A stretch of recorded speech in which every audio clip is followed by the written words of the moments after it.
Hello viewers, ఇప్పుడు మిరపకాయ బజ్జీలు ఎలా తయారు చేసుకోవాలో నా స్టైల్లో చూద్దామా. 1 కప్పు శనగపిండి తీసుకొని కొద్దిగా వాము, తగినంత ఉప్పు, కొద్దిగా వంట సోడా, 2 స్పూన్ల బియ్యం పిండి.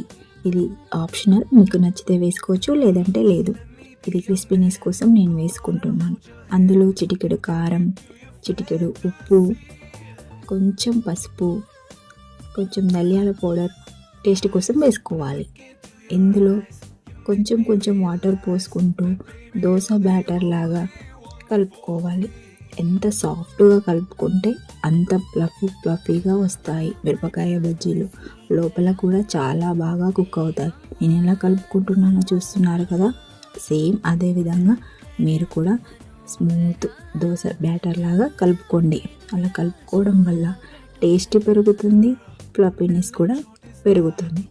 ఇలా తయారు చేసి పక్కన పెట్టుకోవాలి. ఇప్పుడు బజ్జీ మిర్చి తీసుకొని దాన్ని శుభ్రంగా కడుక్కోవాలి. దానిలో ఒక్కొక్క దాన్ని తీసుకొని మధ్యలో ఘాటు పెట్టుకోవాలి.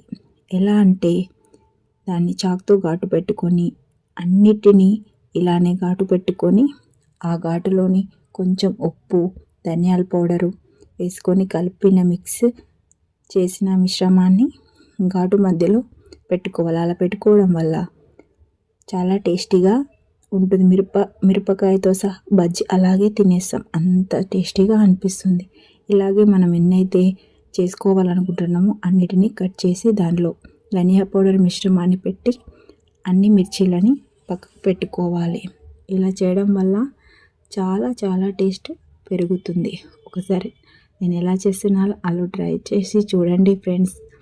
మిరపకాయని ఎడ్జ్లో కట్ చేయడం వల్ల మిరపకాయ కూడా లోపల మొత్తం ఫ్రై అవుతుంది.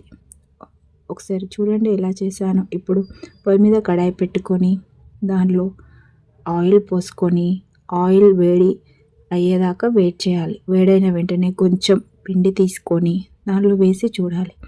పిండి మనకు పైకి తేలినట్టు అనిపిస్తే అప్పుడు ఆయిల్ వేడైనట్టు.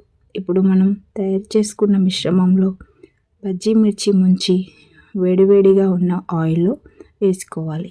ఇలా వేసుకొని గోల్డెన్ బ్రౌన్ కలర్ వచ్చేంత వరకు మనం ఫ్రై చేసుకొని దానిపైన కొంచెం చాటు మసాలా వేసుకొని సర్వ్ చేసుకున్నామంటే తినడానికి మిరపకాయ బజ్జీలు టేస్టీగా రెడీ అయిపోతాయి.